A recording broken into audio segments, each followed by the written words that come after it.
The U.S. Army Special Forces were created in 1952, but it wasn't until 1961 that President Kennedy okayed the colorful cap that gave them their name, the Green Berets. National security correspondent David Martin takes a look now at the legendary unit, which is celebrating a very special anniversary.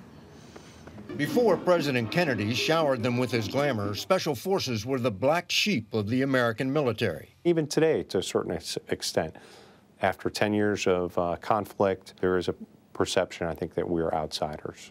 Prima donnas?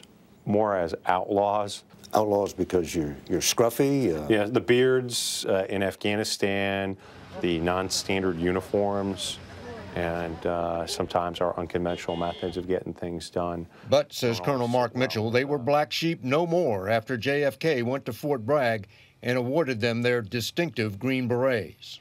But once the president says, these are my guys, it makes a big difference having the support from the commander-in-chief. I doubt President Kennedy could have imagined the use to which Special Forces were put in Afghanistan.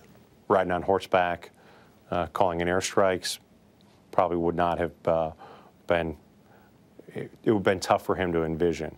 As one of the first Green Berets into Afghanistan after 9/11, Mitchell rode with local Afghan fighters, calling in airstrikes on Taliban positions. They almost made it look too easy. I think that we were all surprised, especially, I mean, by December, we were installing a new Afghan government and may have created a false sense of security. I don't want to second guess our national leadership, but I think it did appear almost too easy at some point.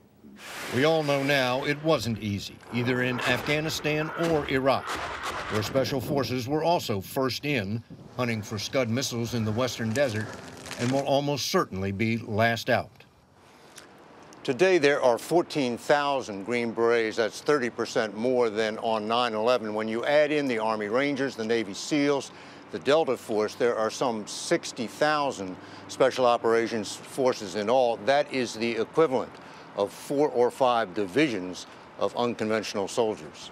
Wow, with all the budget tightening that we're seeing in Washington and, of course, specifically at the Pentagon, is the Pentagon in some ways relying more on these Special Ops forces? Well, Special Operations Forces can pull off spectacular raids like the bin Laden raid, but they cannot win wars single-handedly. Colonel Mitchell will tell you the Special Forces couldn't have overthrown the Taliban without 15,000 Afghan troops fighting along with them. And at the end of the day, you still need troops to seize and hold enemy territory.